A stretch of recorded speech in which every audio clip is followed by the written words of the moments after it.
Alors dans ce module, nous allons voir la partie, outils et la partie réglages.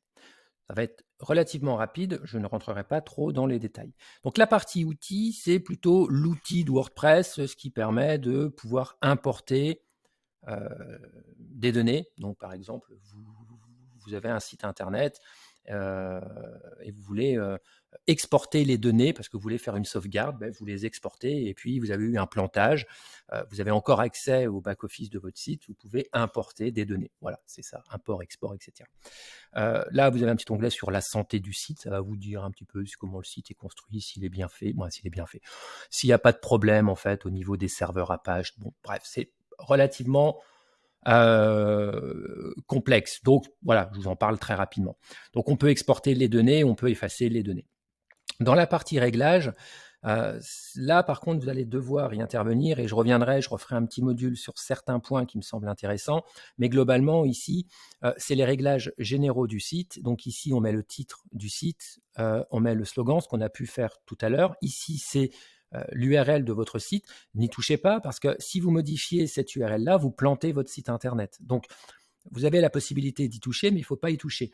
Alors, pourquoi on va y toucher? Je vous donne un exemple, mais ça peut paraître un peu complexe. Par exemple, le site internet, aujourd'hui, il est en HTTPS. Et si vous avez installé votre site internet sur un serveur qui vous l'installe en HTTP, et que le HTTPS est fonctionnel, vous devez venir ici et venir mettre le S du HTTPS. Mais bon, voilà. Vous pouvez ici changer l'adresse email à tout moment du webmaster. Donc, ça vous obligera à changer aussi votre code d'accès pour vous connecter parce que ça sera un autre email, pardon. Vous pouvez gérer les abonnements, etc., la langue du site, les formats de l'heure, les formats des dates, etc., etc. Commencer la semaine le lundi ou le mardi ou le dimanche.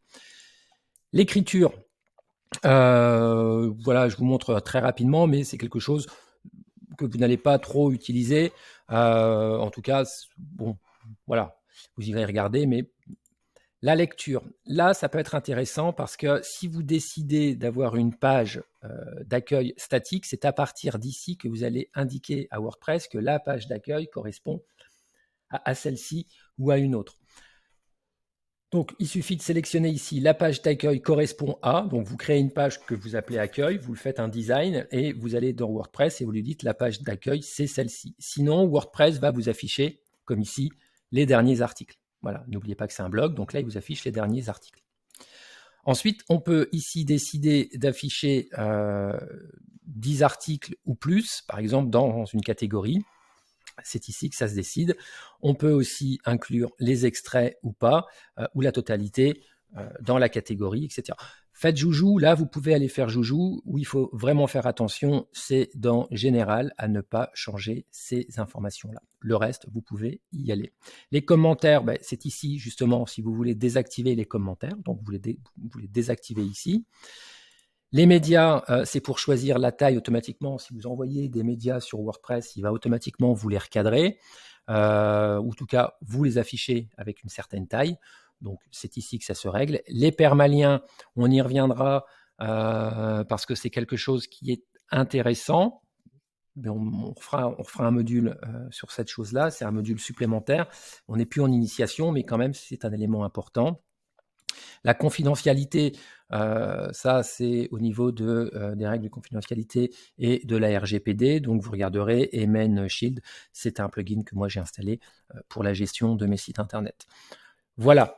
Alors, normalement, vous devez, quand vous installez un WordPress, le seul endroit où vous intervenez au début, c'est dans Général, pour passer votre site en HTTPS. Bon, il faut être certain que votre serveur répond bien en HTTPS. Si vous ne savez pas si votre serveur est en HTTPS ou pas, vous ne touchez pas à ces paramètres-là. Et ensuite, il faudra vous rendre dans Permalien pour faire un petit paramétrage ici. Mais ça, je vais vous montrer dans la seconde, dans une seconde vidéo.